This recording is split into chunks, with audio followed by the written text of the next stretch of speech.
안녕하세요. 네. 방학이라 아이들이랑 힘드시죠? 육아 스트레스에 대해서 좀 이야기를 나눠볼까 합니다. 육아 스트레스 우리 엄마라면 없을 수가 없죠. 요즘은 아빠들도 육아에 많이 참여하면서 아빠들도 육아 스트레스를 많이 받는다고 하더라고요. 제가 심심할 때마다 그 유튜브에 함소원 진화 커플 있잖아요. 그거를 찾아봐요. 그냥 정말 한두 편 정도 봐요.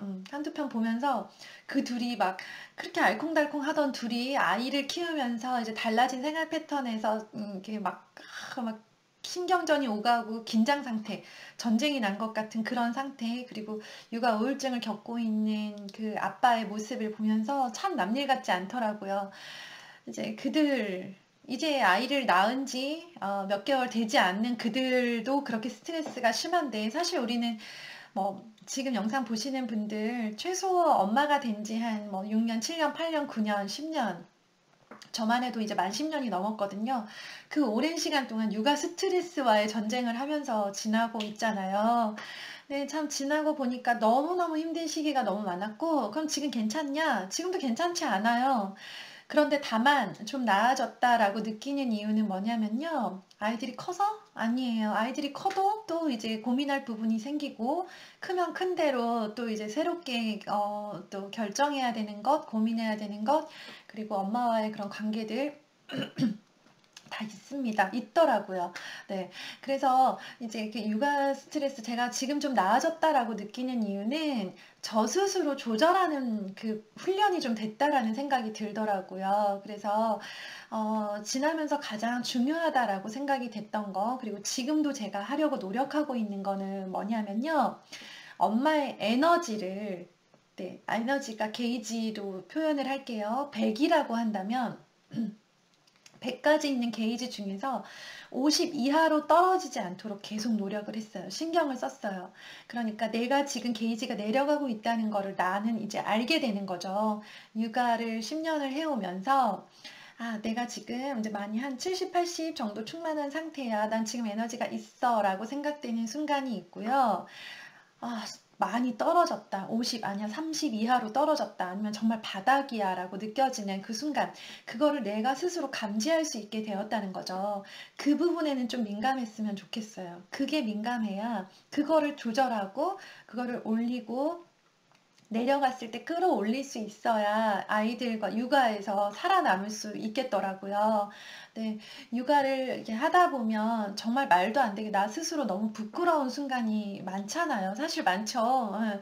저의 경우에는 막 아이들한테 이제 욕도 했었고, 때린 적도 있고, 물론, 어, 규칙에 의해서 잘못을 했을 때 체벌을 한 적도 있지만, 그냥 정말 제가 화가 나서 아이를 때린 적도 있어요. 정말, 그리고 다른 사람, 남편한테도 말을 못할 만큼 이건 정말 내가 애들한테는 해서는 안 될 말인데, 혹은 해서는 안 된 행동이었는데 내가 했어 라고 생각되는 그런 말들이 있을 거예요. 그런 행동들 아마 기억나실 거예요. 네, 제가 알기로는 그런 거 안 하는 엄마 없는 것 같아요. 그걸 안 하고, 물론 이제 집에 베이비시터가 따로 계시고, 살림을 따로 해주시는 분이 계시고, 그리고 남편이 정말 프리랜서 시간을 언제든 내줄 수 있는 상황이면 조금 다를 수 있을까요? 근데 저는 그런 상황은 안 겪어봤기 때문에 저 이제 정말 이제 어렵게 독립육아라고 하죠. 육아 독립군이라고 하죠. 네, 이제 그렇게 아이를 키웠기 때문에 남편의 도움이 있었지만 어쨌든 아이를 케어하는 건 저의 몫이었고, 제가 이제 육아 스트레스에 시달리면서 아이를 키워온 그 과정 중에서 보면 주변에도 다르지 않더라고요. 네, 많이 힘들게들 아이를 키우세요. 다 비슷해요. 다 비슷한데 문제는 이제 우리가 이런 스트레스를 잘 유지하고 잘 조절해서 아이한테 그 화가 덜 가도록, 엄마의 스트레스가 아이한테 나쁜 영향을 덜 미치도록 거기까지 가지 못하게 만드는 거죠. 아이와 엄마의 거리가 여기 있으면 엄마가 그 보내는 긍정 에너지가 아이한테 가기도 하지만 부정적이고 정말 힘든 스트레스가 그대로 가기도 하잖아요. 긍정 에너지는 더 잘 갈 수 있도록 더 크게 뿜어주시고요. 부정적인 에너지, 부정적인 기운은 가다가 멈출 수 있도록, 내가 그만 보낼 수 있도록 커트해 주는 게 되게 중요해요. 그래서 커트할 수 있는 방법을 저는 이제 좀 찾아가고 있는 것 같아요. 이제 10년 넘으니까 이제 좀 찾아가고 있는 것 같고요. 주변에서 사실 이제 제가 강의를 하고 이렇게 영상으로 소통을 하게 되면서 많은 분들, 생각보다 많은 분들의 상담 연락, 네, 이런 것들을 받아요. 물론 아이 문제로 고민하시는 분도 계시지만 나라는 엄마라는 사람이 아이한테 이제 이렇게 한 거에 대해서 너무 후회스러워요. 저는 정말 너무 이럴 때 너무 힘들어요. 라고 말씀을 해주시는 분들이 많아서 제가 공감도 하고 위로도 해드리고 그랬었는데요. 이제 엄마의 에너지를 늘 100일 수는 없어요. 엄마의 에너지, 뭐 엄마가 뭐 로봇도 아니고 엄마는 사실 50 이하로 내려가기가 너무나 쉬워요. 툭 하면 지쳐요. 우리 되게 피곤하지 않나요? 왜 이렇게 수시로 피곤한지, 막 수시로 피곤하고 졸리고, 지치고 되게 그렇더라고요.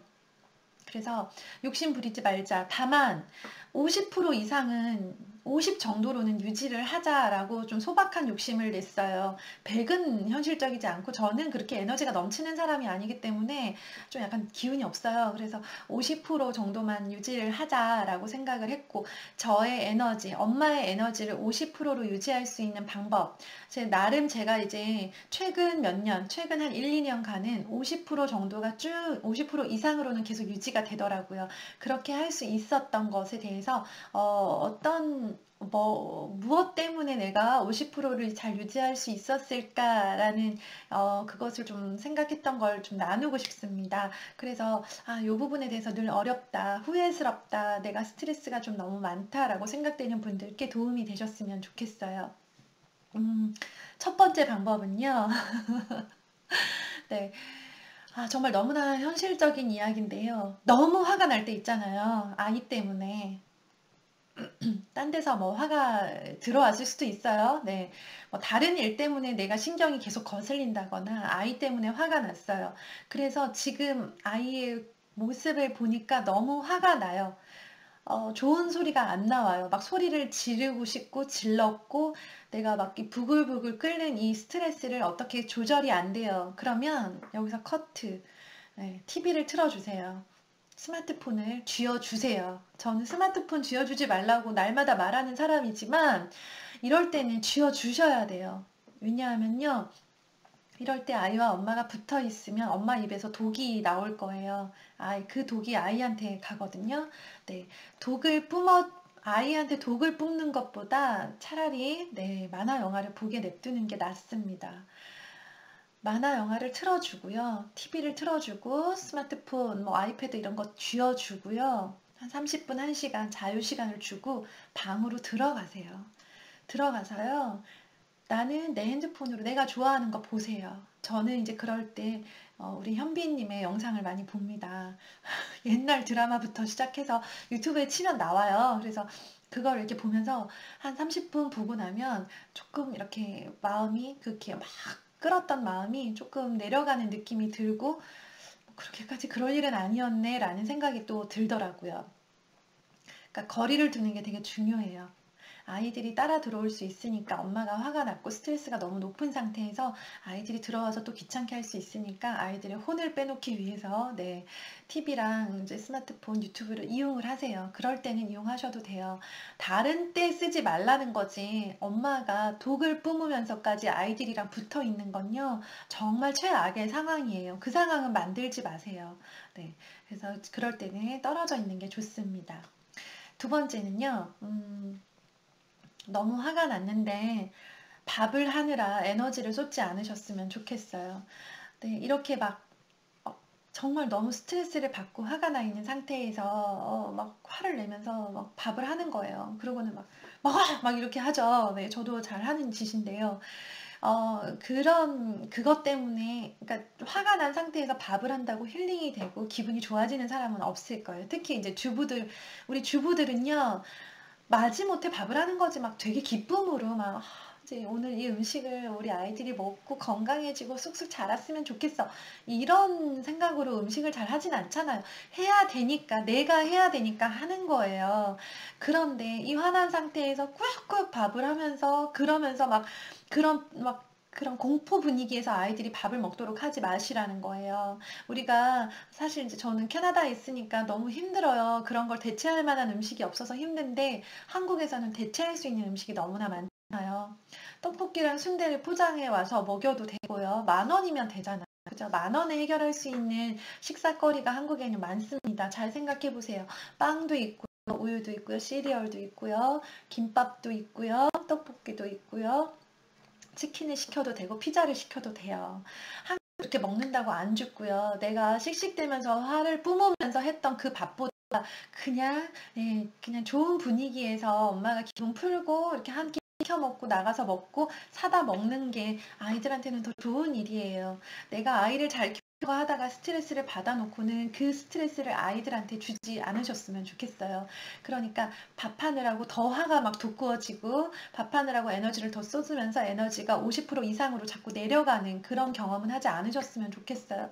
정말 이거는 제가 사무친 그런 조언인데요. 저는 어쨌든 생활비를 저는 아끼고 싶은 마음에 외식을 거의 하지 않았어요. 그러면서 진짜 막 눈물 흘리면서 밥을 한 적도 있었거든요.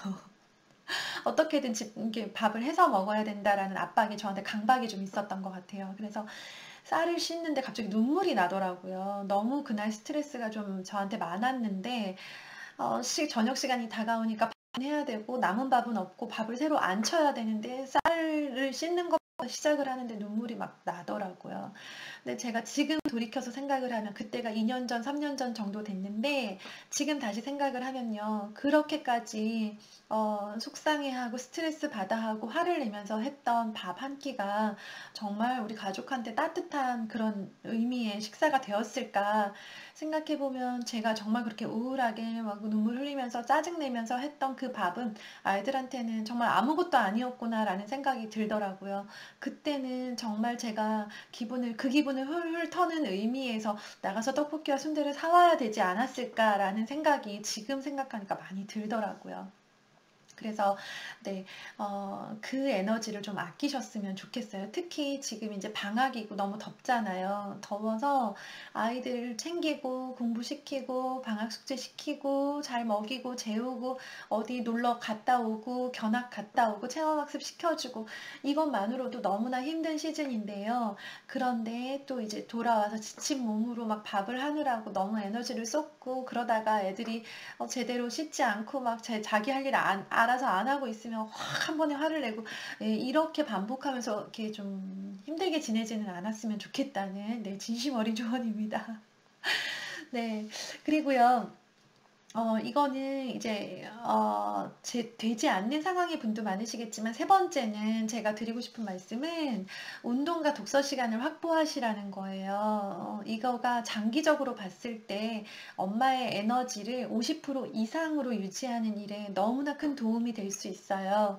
운동을 먼저 말씀을 드릴게요. 사실 우리가 너무나 자꾸 피곤한 이유는 근력이 부족하기 때문이에요. 그러니까 몸에 근육이 없는 거죠. 살이 있으신 분이나 없으신 분이나 근육이 없어요. 우리 엄마들은 근육이 이미 다 빠져나가고 없어요. 그쵸? 뭐 젊었을 때 운동을 좀 하셨던 분들, 그리고 꾸준히 지금까지 운동을 하셨던 몇몇 분들 빼고는 몸에 이제 살이 조금 많냐 적냐의 차이밖에 없지 몸에 근육이 이제 없습니다. 근데 힘은 근육에서 나오는 거더라고요. 그래서 운동을 하실 때요, 어, 나이 들수록 유산소보다는 근력 운동을 해야 된다고 하더라고요. 저도 그래서 최근부터는 근력 운동을 시작을 했고요. 유산소 막 이런 것만 대충 뛰다가 이렇게 집에 왔는데 그것보다 중요한 거, 내 몸에 근육을 하나씩 하나씩 붙여 나가는 게 너무 중요한 일이더라고요. 그래서 아직 어떤 운동을 할지 계획을 못 세우신 분들, 아직 시작 못 하셨거나 의미 없이 약간 영혼 없이 유산소만 하고 계셨던 분들 계시면 근력 운동을 시작을 하시기를 권해드리고요.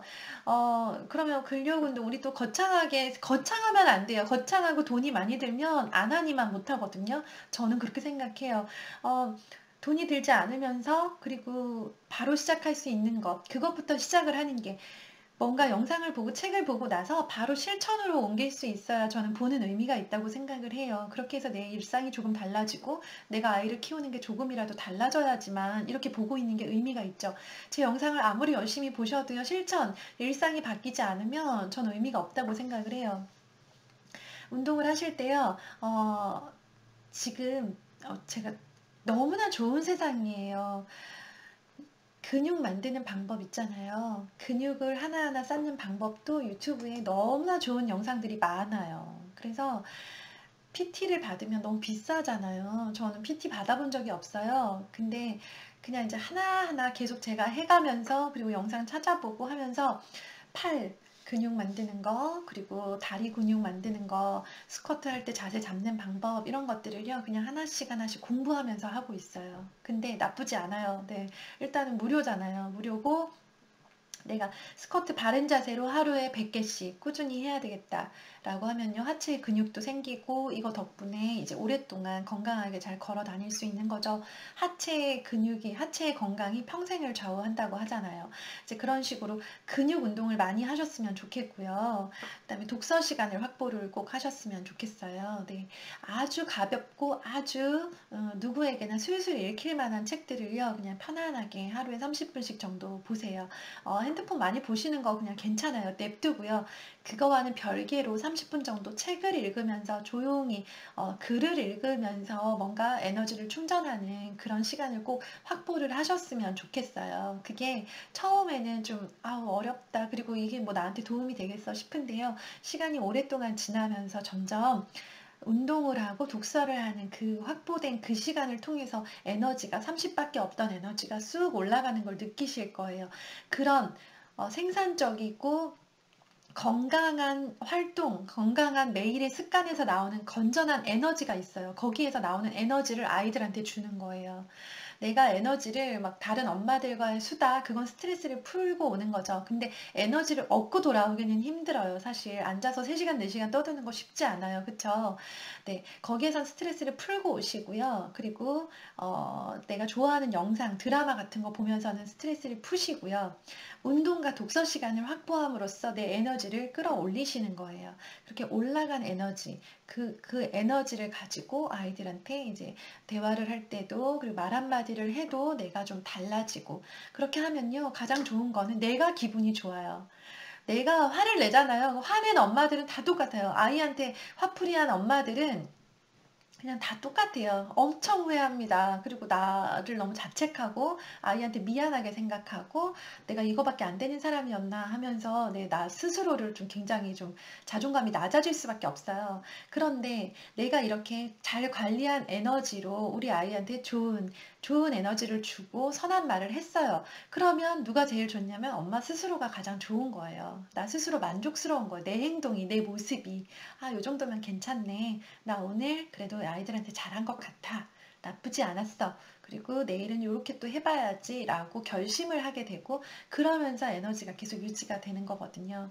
아직 아이들이 이제 어리고 또 습관이 제대로 잡혀 있지 않기 때문에 지칠 수밖에 없어요. 누구나 똑같습니다. 누구나 다 비슷하게 가고 있는데 이 어려운 시간을 내 에너지를 잘 유지하면서 가느냐 아니면 막 들쑥날쑥하면서 좋을 때는 엄청 좋았다가 힘들 때는 완전 바닥으로 가라앉았다가 이거를 반복하면요 엄마가 너무 힘들어요. 그렇게 하면 꾸준히 못 하세요. 그러니까 이거를 한 장기 계획 3년 정도는 내가 습관도 잡고 나도 에너지 50을 유지하는 훈련을 한번 해봐야 되겠다라고 생각을 하고 지금부터 3년을 잡고 한번 가보세요. 네, 그러면 득도한다고 하죠. 네, 아마 이렇게 뭔가 이루었다라는 느낌이 좀 드실 거예요. 그리고 아이들도 큰 기복 없이 이렇게 쭉 습관이 유지돼서 가는 모습을 보실 수 있을 거예요. 네, 도움이 되셨으면 좋겠습니다. 저도 너무 힘든 육아를 겪었고 육아 스트레스도 너무 컸던 사람이라서 네, 우리가 엄마들이 힘들 수밖에 없어요. 또 제가 이것저것 말씀드리는 것마다 이거 하셔야 돼요, 이거 하셔야 돼요 라고 말씀을 많이 드리기 때문에 야심차게 시작은 하셨으나 너무 힘들어 라고 곧장 아마 시작한 지 한 달 안쪽으로 포기하시는 분들도 생기실 거예요. 그럴 때 엄마의 에너지가 너무 중요합니다. 끈기를 가지고 가셔야 되는 거 아시죠? 네, 그거 기억하시고 엄마의 에너지를 위해서 노력을 해주세요. 네, 내일 아침 9시에 또 뵐게요. 감사합니다.